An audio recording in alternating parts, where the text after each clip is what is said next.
المكتب التعاوني للدعوة والإرشاد وتوعية الجاليات بمحافظة بدر। বিসমিল্লাহ, আলহামদুলিল্লাহ, ওয়াসসালাতু ওয়াসসালামু আলা রাসূলিল্লাহ ওয়া বা'দ।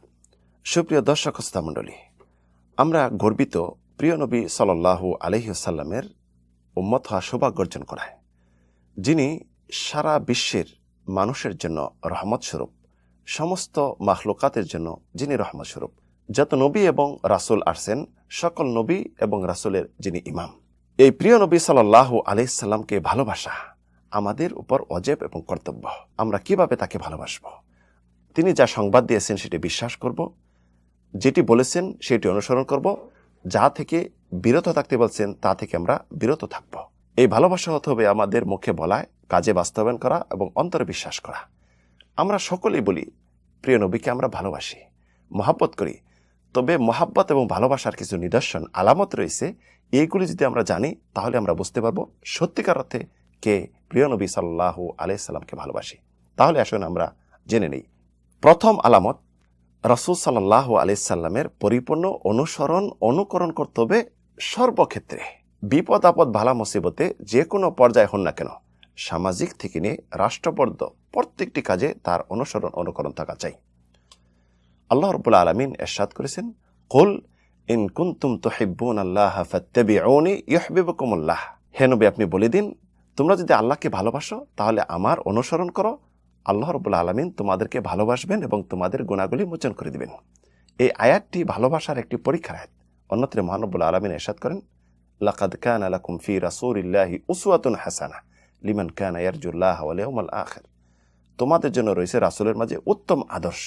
তাই উত্তম আদর্শগুলি, তার সুন্নতগুলি সর্বক্ষেত্রে বাস্তবায়ন করা, এটি হলো ভালোবাসা একটি আলামত। দ্বিতীয়, রাসূলকে বেশি বেশি স্মরণ করা, তাকে দেখার জন্য মন উদ্বিগ্ন হয়ে থাকা, হাউজে কাউসারে পানি পাওয়ার জন্য আকাঙ্ক্ষা করা। তৃতীয়, রাসূল সাল্লাল্লাহু আলাইহি ওয়াসাল্লামের প্রশংসা করা। তিনি যতটুকু প্রশংসা করতে বলেছেন, যতটুকু হকদার এবং আল্লাহ রাব্বুল আলামিন যতটুকু প্রশংসা করার নির্দেশ দিয়েছেন অতটুকু, এর বেশি নয়। বেশি বেশি দরুদ ও সালাত ও সালাম পড়া, তার জন্য দোয়া করা। চতুর্থ, রাসূল সাল্লাল্লাহু আলাইহি ওয়াসাল্লামের আদর্শ আমাদের সর্বক্ষেত্রে বাস্তবায়ন করা। আমাদের বিবাদ মীমাংসায় এবং যত সমস্যা হোক না কেন, এই সমস্যা রাসূলের মীমাংসার দিকে ফিরিয়ে দেওয়া। মহান রব্বুল আলামিন তাই ইরশাদ করেছেন, ফালা ওয়া রাব্বুকা লা ইউমিনুন হাত্তা ইউহাক্কিমুকা ফীমা শাজারা বাইনাহুম ওয়া লা ইয়াজিদুনা ফী আনফুসিহিম হারাদাম মিম্মা কাদাইত ওয়া ইউসাল্লিমু তাসলিমা। কখনো নয়, তোমার প্রভুর কসম করে বলতেছি যে সেই পন্থকে ইমানদার হতে পারবে না যেই পন্থ যত সমস্যার সমাধান রাসূলের কাছে ন্যস্ত না করবে এবং রাসূলের ফয়সালার উপর পরিপূর্ণ বিশ্বাস না রাখবে এবং মনে যেন এতে কোনো সমস্যা না থাকে। পঞ্চম, রাসূল সাল্লাল্লাহু আলাইহি সাল্লাম যাদেরকে ভালোবাসতে বলছেন তাদেরকে ভালোবাসা। আহলে বাইত, আনসার, মুহাজির এবং যারা তাদের সাথে দুশমনি রাখে তাদের প্রতি দুশমনি রাখা। ষষ্ঠ, রাসূল সাল্লাল্লাহু আলাইহি সাল্লামের সুন্নতগুলি প্রচার এবং প্রসার করা। এই 6টি আলামত যদি আপনার মাঝে থাকে তাহলে আপনি বুঝতে পারবেন যে প্রিয় নবী সাল্লাল্লাহু আলাইহি সাল্লামের সত্যিকার অর্থে ভালোবাসা অর্জন করতে পারছেন, আল্লাহ রাব্বুল আলামিনের ভালোবাসা অর্জন করতে পারছেন। তাহলে আপনি ঠিকানা হবে কোথায়? জান্নাত। আর যদি অতিরিক্ত করতে যান তাহলে আপনার ঠিকানা হবে জাহান্নাম। প্রিয় নবী সাল্লাল্লাহু আলাইহি ওয়াসাল্লাম ইরশাদ করেছেন, কুল্লু উম্মতি ইয়াদখুলুনাল জান্নাতা ইল্লা মান আবা। ক্বালু ইয়া রাসূলাল্লাহ ওয়া মান ইয়াবা? ক্বালা ফামান আতানি দাখালাল জান্নাহ ওয়া মান আসানি ফাকাদ আবা। আমার সকল উম্মত জান্নাতে প্রবেশ করবে, কিন্তু যারা আমাকে অস্বীকার করবে। সাহাবীরা বলেন, কে অস্বীকারী হবে? কে জান্নাতে প্রবেশ করতে পারবে না? তখন রাসূল বলেন, যে ব্যক্তি আমার অনুসরণ করবে সে জান্নাতে যাবে, আর যে আমার অবাধ্য হবে সে আমার অস্বীকারী, তার ঠিকানা হবে জাহান্নাম।